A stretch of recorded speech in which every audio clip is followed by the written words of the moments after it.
After months of speculation and innuendos, Bola Ahmed Tinubu, former governor of Lagos State and a stalwart of the ruling All Progressives Congress, APC, declared its intention to run for the presidency in the 2023 election. Tinubu made this known yesterday when he met with President Muhammadu Buhari in Abuja to formally inform him of his presidential bid. However, Tinubu got head-scratching when he said he will continue to consult on his ambition to rule the country, as many wondered what the point of his visit was if he was still consulting. Others, however, were quick to pounce on the former governor's statement that he will build on Buhari's legacy when the jury is still out on the incumbent's stewardship in office. Well, joining us now from Abuja to discuss Tinubu's presidential bid and his chances of clinching the ticket of the APC, despite the forces that are likely to be stacked against him, is Honorable Abdulmumin Jibrin, a former member of the House of Representatives and Director General Bola Ahmed Tinubu Support Group Management Council. Jibrin will also be bringing us up to speed on the internal wrangling that has bedeviled the APC after its state congresses, the factionalization of the Kano State chapter of the party, and the uncertainty over the party's National Convention. Good morning, Honorable Jibrin, and welcome to the morning show. Good morning, Dr. Ruben, Dotun, and of course, Rufai. Happy New Year to you all. Yes, same to you. Happy New Year. Well, quickly, what are the chances of presidential aspirant Bola Ahmed Tinubu, whom you are promoting? Does he stand a chance of getting the party ticket? Because that's the starting point. How optimistic are you that the party will give him the ticket and make him their flag bearer? Well, I have never been in doubt, and I have said it over and over again that Asiwaju Bola Tinubu is going to win the APC primaries. However you go about it, whatever mode of primaries you adopt, whether direct primaries, indirect primaries, combination of direct and indirect primaries, Asiwaju is going to win. And it is not a matter of luck. It's a matter of hard work, pedigree, history. He's worked so hard, build the network, keep his goodwill intact, invest in people, and he has demonstrated capacity. He's done something like that in the past. We've seen what he did in Lagos, laying a foundation that has continued to stand the test of time over 20 years. And so he's always been the front runner. I don't see how, I have thought of it, I don't see how he will lose the APC ticket. Inshallah, with his declaration yesterday, everybody, all parties stalwarts now will be rallying around him. We expect everybody to rally around him so that we can have better stability in the party and we can concentrate on the general election. But for the primaries, I don't have any fear and concern that Tinubu is going to win. In any case, even in the secondary election, Bola Tinubu continued to be the front runner. And it all has to do with these reasons that I have just advanced to you. He is knowledgeable. He understands the economy of the country. He understands the politics of the country. He knows the people. He has a large heart. He is not a religious fanatic. He's not an ethnic jingus. So you see that we're going to have a president that will be able to continue from where President Buhari stopped and, of course, build the Nigerian of our dream. Well, there's that confidence Bola Tinubu spoke of that you're also expressing there. But I wanted to ask you, there are those obviously who will agree with what you've just outlined here. But then there are others who have been critical of Asiwaju Tinubu's presidential ambition, saying that age is against him, as is his ethnicity. That right now, the equitable thing to do is to have a president of Igbo extraction. How would you counter that argument? Okay, two issues here you raised. One, you talked about age, and the other aspect you talked about, connected to a rotation, fairness, the southeastern part of the country haven't had their own. On the issue of age, when I was much more younger, I used to be carried away with the idea of, okay, youths, and the rest. But as I grow older, I have come to realize that good leadership is not a function of age. You can be a young man and be a bad leader, young man, well-educated, have everything and be a bad leader. And you can be an old man, and of course of 70 years or even above, and be a very good leader. So age is not a factor there. The most important thing is capacity and competence. So whether you are a young man or you are an old man, if you have the capacity, if you have the competence, we'll support you. In this instance, Bola Aswaju Tinubu fits into that bill. On the issue of the Southeast, I also sympathize with the Southeast. We all do. A lot of us, or almost all of us, working behind the scene with Aswaju Bola Tinubu, including himself. He understands these issues. But I think what happened over the years is that, and I've had this conversation with a lot of my friends from the southeastern part of the country. Traditionally, they've always played center politics. It is the Southwest that we're playing regional politics.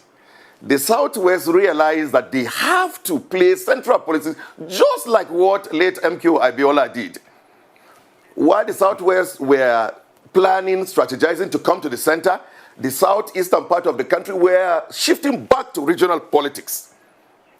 So they shift back, and of course the Southwestern dominated the center. So the southeastern part of the country will have to put a bit of effort to get to the center in terms of the overall nature of the politics that they are playing. Secondly, they also have to demonstrate that they're really interested in the presidency. I give you an example. There is a dominance of the southeastern part of the country in the PDP. But you rarely see them coming out to show, even when they have competent people to contest. Apart from Pius Ayim, who came out a few days ago, nobody is coming out. And they are there debating to zone the presidents to the northern part of the country. So you can now see that they are not even pushing as hard as they should for the PDP to take the presidents to the southern part of the country, which is in fairness what should happen. So I think the southeastern part of the country need to re-examine the politics that they are playing, build a strategy around what they want to do. This is an opportunity for them. They can come in and support Aswaju Bola Tinubu. It is the best opportunity they have in the future to have the presidency. And you know why? Because he's a man of his words. If he gives his words, he's going to do it. When he said, I'm going to support AD, he did it. When he said, I'm going to support Action Congress, he did it. When he said, I'm going to do ACN, he did it. When he said, I'm going to support President Muhammadu Buhari, he did it. He never for a moment betrayed the president. So that's the sort of person that he is. So I call on the Southeast, and I've been talking to a lot of friends of ours from the southeastern part of the country. This is an opportunity. Join the Bola Tinubu tsunami, and it is your best chances to have the presidency in future. Let's talk about corruption. Some words were attributed to Nuhu Ribadu around 2006, 2007, when he says Bola Tinubu is corrupt. In fact, there's another quote here that says, Tinubu and the rest governors should consider themselves as lucky. They ought to have been where Darie, Fayash, and Alamisia are today. They cannot escape. It's just a matter of time. Nuhu Ribadu said this, was published in Vanguard 2007. Only middle of last year, there was another case, as regards Alpha Beta. And the current EFCC chair says they are investigating the case, as regards Alpha Beta. That's Abdurrashid Bawa and all of that. Recently, Asiwaju Bola Tinubu said he's never put his hand in the cookie jar. There's always this conversation around corruption around him. What do you say? Since corruption is a big problem in Nigeria, and he's got a couple of things hanging around him, what do you say about all of that? Well, let me tell you, if you punch Google now, There is no any prominent politician in Nigeria that you will not see one accusation or the other of corruption. So we've reduced it as a word of plain politics. So you look around, take your iPad now and Google. Practically everybody has been accused of corruption. Of corruption. Even, sorry, Ruben, it's not that I want to attack you. Even you, they accuse you of it. So, but the only way that you can know a person is not corrupt, is corrupt or not corrupt, is when he is charged, you go to the court, and the court makes pronouncement of it. So, I do not see anything in that. You expect that, because he's a front runner. All over the world is the same thing. They continue to talk about corruption on Donald Trump until he won the election. They continue to talk about corruption on the present president of America until he became president. So the issue of corruption, I don't think it is fair, because somebody makes a pronouncement, then we now escalate it and assume that there's something. You see, Bola Tinubu is an ammo tank, and everybody tries to hit, bomb, because they know that he has a destiny with 2023. So I really do not think that it should be a big issue, because somebody makes a pronouncement, somebody said something, or they accused him and the rest. In the past, we've seen that. Because of his attempt to form a rainbow coalition that won the 2015 election, the previous government that Buhari took over from saw that this is what is going to happen. And who did they attack? Aswaju. They came after him. But what happened? It was all a game they were playing. They did all they could, took him to Code of Conduct Tribunal, everything. At the end of the day, everything fell flat, like a pack of cards. So please, Aswaju has a pedigree. He's worked so hard to build his image. He's worked so hard to build his empire. He's the person that Nigerians want at the moment. I used to tell people that I come from the northern part of the country. Anywhere you go in the northern part of the country is Aswaju. Every street you go is Aswaju. So it is going to be a landslide, both in the primaries and the secondary election. Well, Honorable Jibrin, I see you are prepared for this role of a publicist for Asiwaju Bola Ahmed Tinubu, having gained significant experience when you campaigned for the speakership of Gbajabiamila, the current Speaker of the House of Reps. But one question that you need to clarify. You were appointed Executive Director at the Federal Housing Authority. You are the Executive Director in charge of business development. How do you combine that work in the Federal Housing Authority with being a publicist for a presidential aspirant? Second, you talked earlier about the age, but I think the major concern about Asiwaju Bola Ahmed Tinubu is his health. Is he physically fit? We know that it's God that gives people, good health or whatever, but you recall that when he spent some time in the UK, that generated some concern, and many of you were going on pilgrimage to go and pay homage to him while he was recuperating.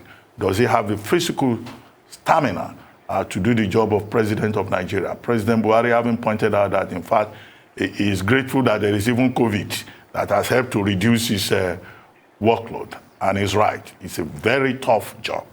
Is he strong enough to be able to do it? Those two things. Okay, thank you very much.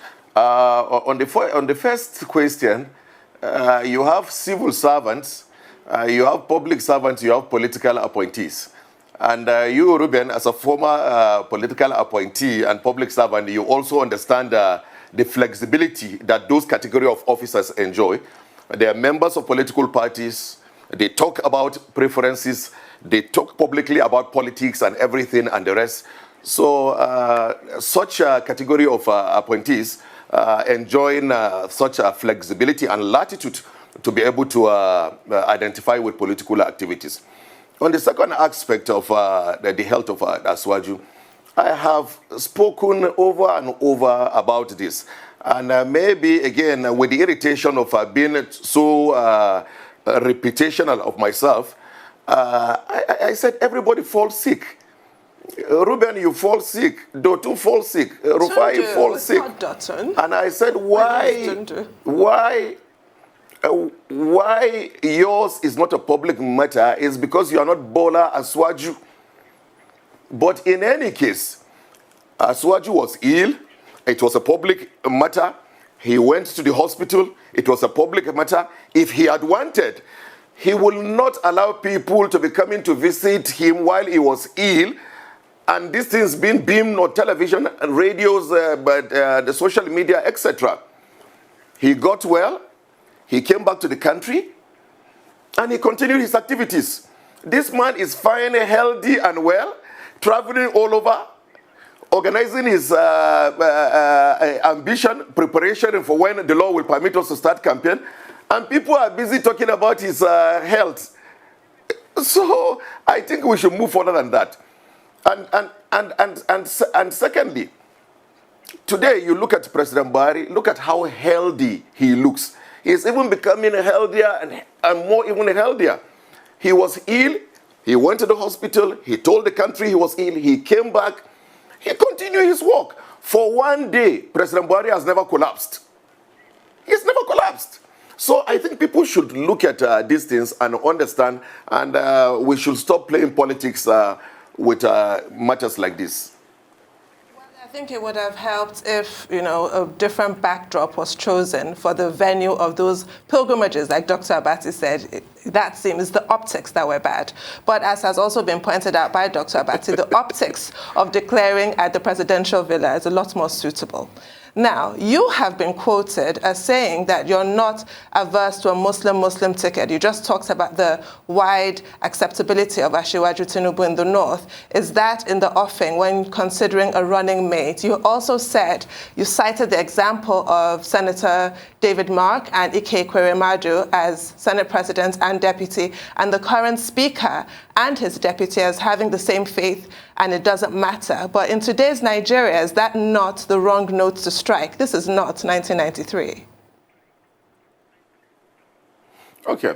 Now, just to put things in a proper perspective, what I said the issue of religion and ethnicity, it's very, very strong, and it intertwines with our politics.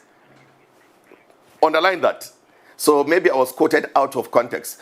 But I said, in practical reality, when you subject it to practical test, it has always proven otherwise.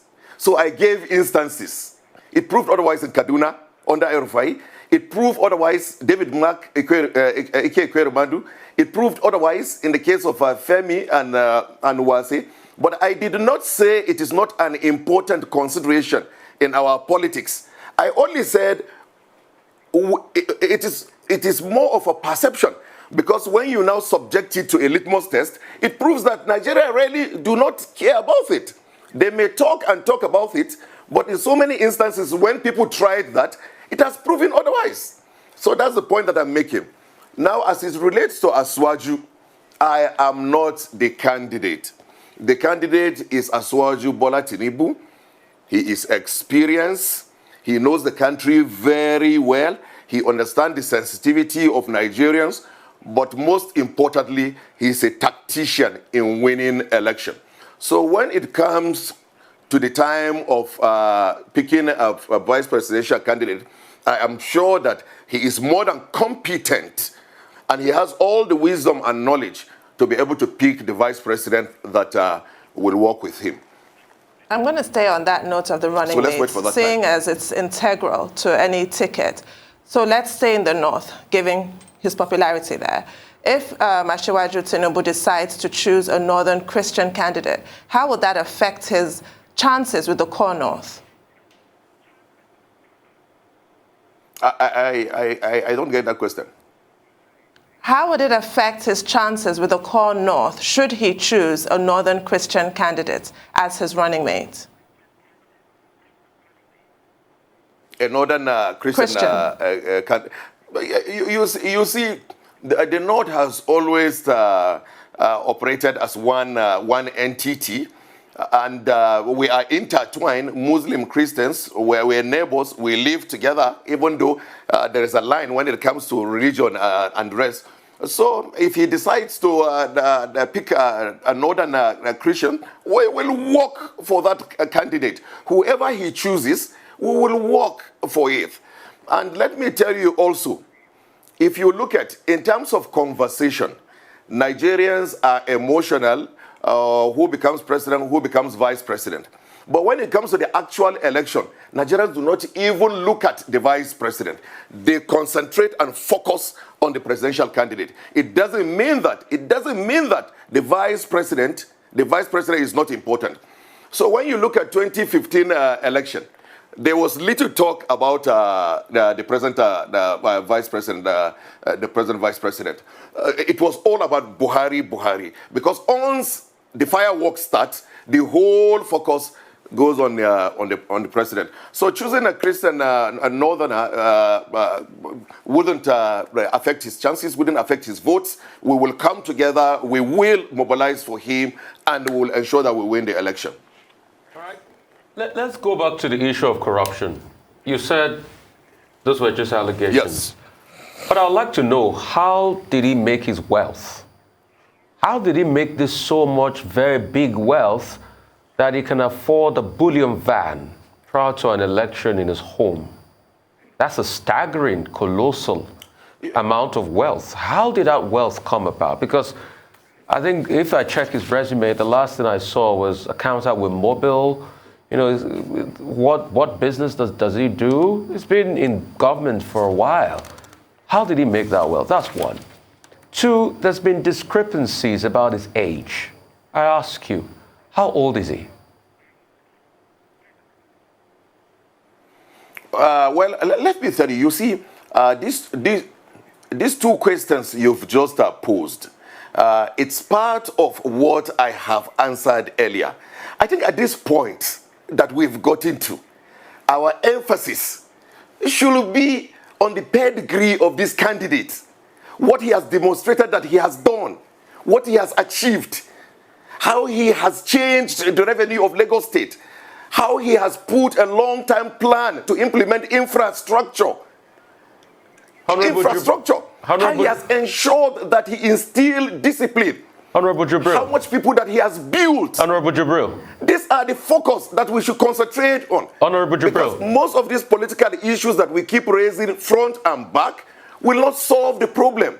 So the emphasis now, the focus now, should be on the capacity and the competence of this candidate. Honorable Jibril, how did Bola Ahmed Tinubu make his money? That's all I want to know. You can tell me what we can focus on. We'll talk about it in the manifesto.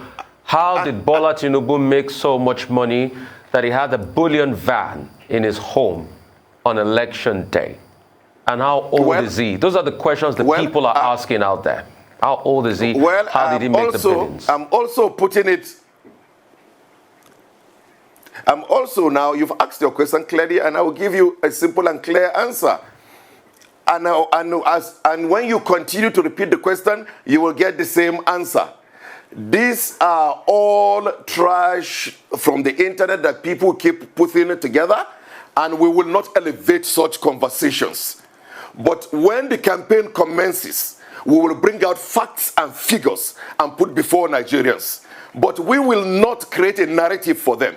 So for now, the emphasis is on the competence of the candidate, what he has achieved, the network he has built, the people he has invested in, and his plan for a better Nigeria.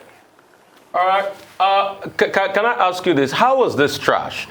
Bullion van was found in his home. The pictures were viral, and there's been no denial. So how are you saying that is trash? And how is it trash that we want to know how the person that will lead Nigeria made so much wealth?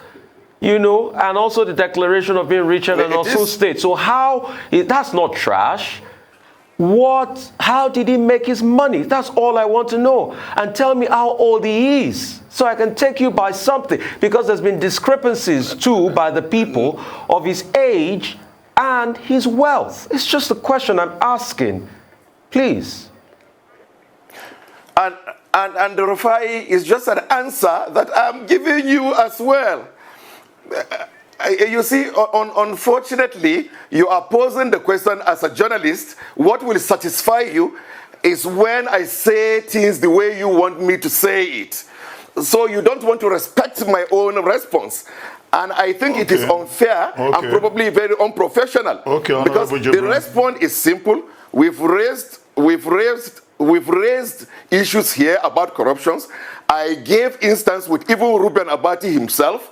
And I gave several instances of a lot of politicians in Nigeria where you will see stuff like this on the internet. Well, and we said we are not going to elevate such conversation, and we will not. Okay, Honorable So Jibrin. If you put the question before me 100 times, I will not. Well, Honorable Jibrin, just some quick observations. One, I mean, as publicist for a presidential aspirant, you must be prepared to respond to every and any question at all. I think it's important. And then the 2 points I raised earlier on about his health. I mean, there's a difference between falling sick and recovering and having a health condition. I don't think you went as far as giving that clarification. And then you say political appointment and all that. But at the FHA, you know, you're an executive director. You work there on a daily basis. Isn't it a form of corruption to work in a government department full-time and then at the same time to be campaigning for a candidate? Maybe you don't want to respond to that, but I think that that should be a take-home for you. Now, my next question is this. It's not, although you say it will be a landslide, and Asiwaju Tinubu... Can I respond? Okay, let me ask you the main question. Can I respond to this before you proceed to the next question? Okay, go ahead. Go ahead. Yes. You said as a promoter of a presidential candidate, I must be ready to answer every question. Now, as an interviewer of a presidential, of a promoter of a presidential candidate, you must also be ready to tolerate my response. That's it. You asked the question, I responded. If you don't like the way I respond to it, you move on. Okay, well, you now teach journalism. That's interesting. But very quickly, I was going to ask you, there are other candidates, aspirants that people have identified. There are persons, for example, asking Vice President Yemi Osinbajo to also throw his hat into the ring. There are other persons within the party that are also interested. People are also putting pressure on the governor of Kogi State, Yahaya Bello, to get involved in the race for the APC ticket. Now, you think that all of these other aspirants do not matter and that it's almost an automatic guarantee that Asiwaju Bola Ahmed will take the ticket? What if the vice president, for example, gets into the arena? What do you think is likely to happen? And is your party, the APC, united enough to be able to manage that process peacefully, considering the fact that even the president, in a recent interview, drew attention to conflicts within the party? Well, I think it's a huge compliment on the APC that we're having a lot of competent people that can become president or that are qualified to become president. I would have been personally very worried if we don't have names of people within the party that can be president. It tells you of the quality of the party. It tells you of the kind of people that we have within the APC. So I will look forward to even seeing more coming. If they want to come out, they come. The most important thing is that we are ready to face anyone in the presidential primaries. We'll run a clean campaign, and I can assure you that we will win at the end of the day. So you can see, when you look at us that are talking for the Asiwaju camp, we don't attack other candidates. We don't campaign that they should not come out and contest. They should come out and contest. We are one. After all, after the primaries, we are all coming together. So we're fine with everyone, and we're ready to face everyone vote for vote. Right, let's move on now to Kano politics and the crisis going on there with the Shekarau faction and the Ganduje faction. I mean, what is your take on that and how to resolve it? Apart from Kano, there is, APC reconciliation committees working overtime all over the country with limited success. As we approach the 2023 elections without President Muhammadu Buhari on the ticket, that's a real acid test for APC. Can the party stand? I don't get that. The last, okay, Kano. Yes. Yeah. Of course, in the case of Kano, only people who do not understand the politics of Kano are surprised. There's always been this kind of crisis. There's always been tension. The only thing is the way and the manner and the nature of the crisis that differs from one misunderstanding or the other. So when you look at the level of enlightenment within the political class in Kano, you look at the population and the rest, you will expect the whole of this. Of course, there is the Kwankwaso, there is Shekarau, and of course the Governor Ganduje is there. Honorable Jibrin, we appear to be having a technical issue. We've lost your audio. We'll take a short break now and try and resolve that issue. Please stay with us.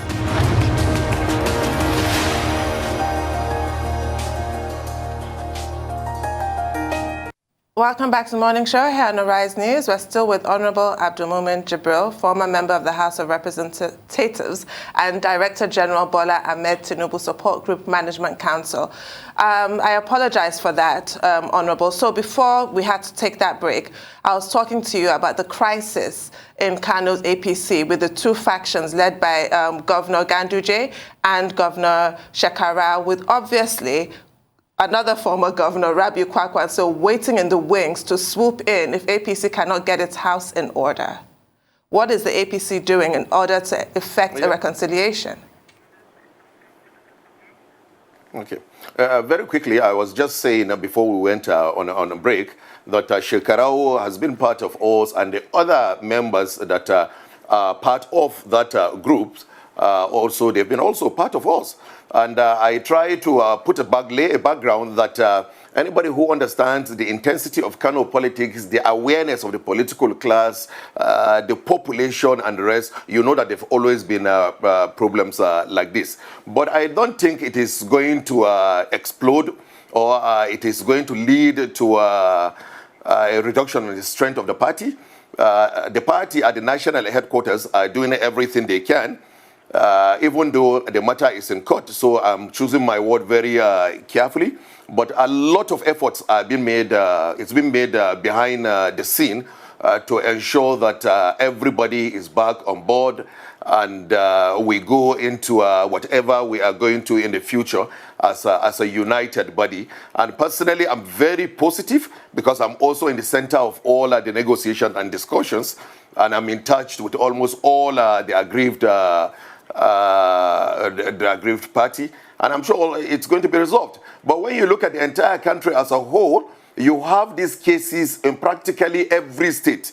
The only difference is that the way and manner the aggrieved choose to express their grievance that differs. But in every state, you have these cases of grievance. And to be honest with you, you will not be able to resolve it completely. The only thing is that you can only manage it to a very bare minimal. But I'm quite positive that the matter will be resolved. Okay.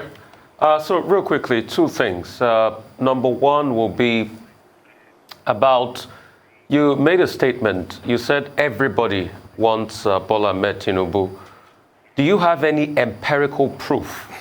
Are there data, to show across the broad spectrum of the country to prove that? I mean, I just want to know for the sake of, data spread and conversation. And if you were to have the elections today, what will be your projection like? Because you also said another claim that is going to be a landslide.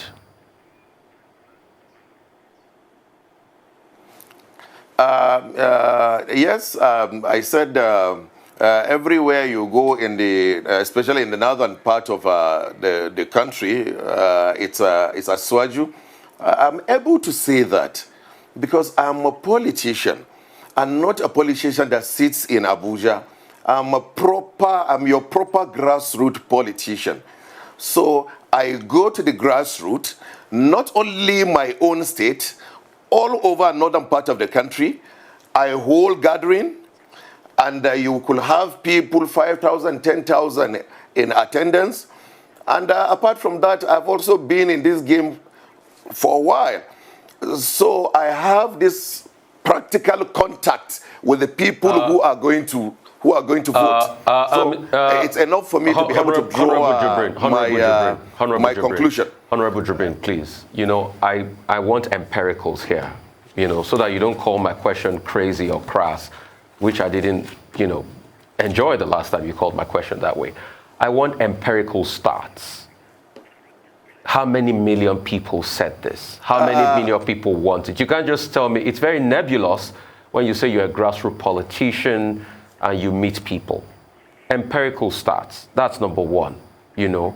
And you said you're going to have a landslide. What would you give as a projection? Normally, the tally comes to about 30, 40 million people. And the gap is always 2, 3 million or 5 million in that presidential vote. What would you give as a projection? And let me top this by asking, what would be the fate of the likes of Osinbajo? No, let me just add this to it. Projection. Let me add this to it, please. What would be the likes of the fate of Osinbajo? I've already offered you an answer, so repeat myself. I want to add this to it. What would be the fate of the likes of Vice President Osinbajo and Fayemi? What becomes of them in this, you know, squabble for the party primaries? And the empirical fact of how many people decide? Or maybe you're going to go do a study afterwards, I don't know. Well, I'm sorry if you felt offended by my choice of word earlier, and it's obvious you're not happy. But please, I apologize, and we should put that aside. On the case of Osinbajo, Fayemi, and the rest, if I understand your question, what you are saying is that what will be their fate if eventually Asiwaju emerges? But you see, Asiwaju has managed that kind of situation severally all through his life. From 1999 to date, he has managed that kind of situation. 2003, 2007, 2011, 2015. So I am pretty sure when we get to that point, he's an experienced politician. He will look at everybody and see how everybody is going to be involved. So I don't want to rush into saying A or B, but personally, of course, if you ask me, I know that even the vice president will have a lot of role to play internationally and the rest. But again, it is a decision of the candidate, and I have no doubt that he will carry everybody along. Honorable Jibrin, okay, we've been talking about ambition, about capacity, about vision. The strongest statement we've had from Asiwaju Tinubu is that he will build on the foundation that President Buhari has laid. Well, some people will argue back and forth over that. But you as his publicist, what are those core things that you think that Asiwaju Bola Ahmed Tinubu believes in and why he deserves the support of everyone? What are those core issues? What do you think he's likely to bring to the table? I think probably that was the opening question, because it relates with the opening question. It's intertwined with when I answer why Asiwaju, why will he be able to win the election? So when you talk about you were describing his experience, yeah. What will he do about the economy, about federalism, specific issues? Yeah. I was going to come to that. If you had been a bit patient, I wanted to say, if you talk about politics, he's a strong believer in democracy, very strong electoral system, ensuring everybody's vote counts, a bottom-top approach in our politics. And it means that if he becomes president, he will put policies in place for us to be able to achieve this. when you talk about the economy, he's a strong believer in diversification. He's a strong believer in micro economic policy and the rest. He's a strong believer in a foreign direct investment. He believes in strong economy. And so, and also he will focus on the issue of revenue of the country, where he has demonstrated expertise. So we're very sure that he's going to come on board with a lot of policies that will shoot up our revenue base, because we're in a time where we need to spend much more than we are spending at the moment. And when you talk about, when you ask even these questions, everybody is in the public glare. He has been speaking since 1999. You know what he stands for. You know what he believes in. He believes in a strong Nigeria. Additionally, he believes in the unity of this country. He believes in one country. So we'll see a president in 2023, if he emerges, that will continue to consolidate on the unity of this country from where President Buhari stopped, and ensure that every section of the country are fairly treated in such a way and a manner that it will ensure political stability for us to be able to have development. Well, Asiwaju Tinubu referred to a course correction, and he referred to the PDP era before 2015 and how the past is going to be corrected. But what does he plan to do differently from the Muhammadu Buhari administration? Or is he planning to run on continuity, given that a lot of Nigerians feel that they're a lot worse off now than they were before 2015? Okay. You see, there are some deeper questions. In all fairness, these are things that we should keep until when officially campaign commences. And a couple of such questions like this, they are all part of his strategic plans. And I don't want to let the cat out of the box. And by the time, perhaps during his declaration or subsequent engagements, he is going to formally let Nigerians know about most of these issues. All right. So, Honorable Jibrin, for the sake of Nigerians that are watching, not me now, and trust me, it's not about me and you. I just want to confirm something. You're already scaring me. No, I just want to confirm some things. Because you didn't put, a point on that conversation. Was there a case of a bullion van or not in the house of Asiwaju? Oh, you've still gone back to... I'm just asking a question. Was there a case of a bullion van or not? Yes. Was there a bullion van or not? I stand comfortably and strongly on my previous answers to this question. Okay. Oh. Okay, Honorable Jibrin, let me ask you. In the Southwest, yes, in the Southwest, there are people who are encouraging, or maybe in other parts of the country, the vice president to run. And you know the relationship between the vice president and Asiwaju Bola Ahmed Tinubu. I mean, he served in his government in Lagos State as Attorney General and Commissioner for Justice. And some people believe that Asiwaju Bola Ahmed Tinubu is the godfather to the vice president. Okay, should the vice president also decide that he wants to be president and succeed his present boss and help to continue to lay the foundation that Asiwaju Bola Ahmed Tinubu referred to, would Asiwaju Bola Ahmed Tinubu feel offended?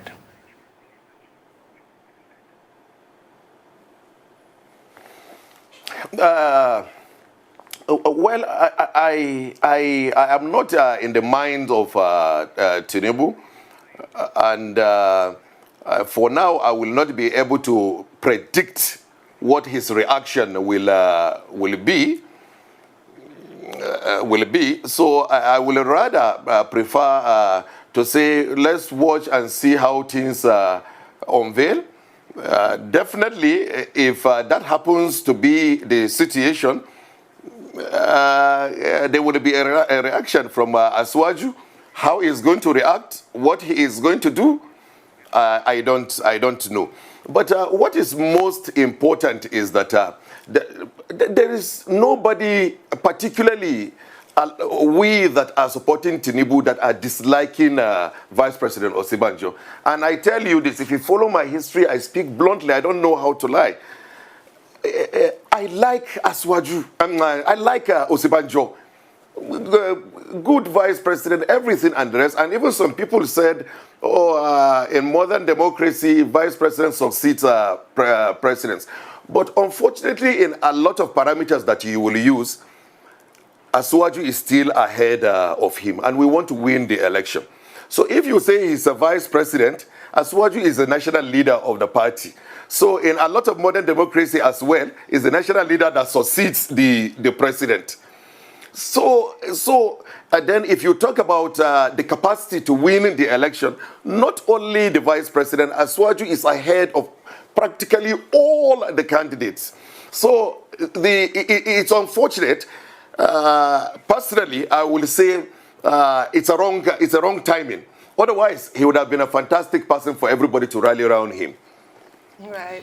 So we'll soon find out. But apart from competence, qualification, and the rest, which both of them has, we also want to win the election, which Tinubu, Aswaju Tinubu is the one who has that age and capacity to win the presidential election.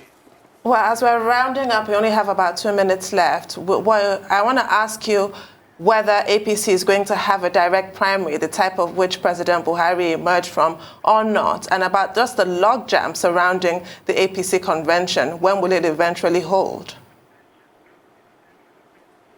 Very quickly, as you said as well, on the issue of direct, indirect primaries, we'll have to wait for the National Assembly to reconvene, and let's see the approach they are going to take. So there's little that someone can say now. On the convention, the party leaders are putting heads together. Meetings are going on here and there. Now, we're pretty sure within this week as well, there will be a meeting. And I think in the next few days, Nigerians will be able to know the position as far as the convention is concerned. Well, thank you very much, Honorable Jibrin, for joining us. We wish you all the best.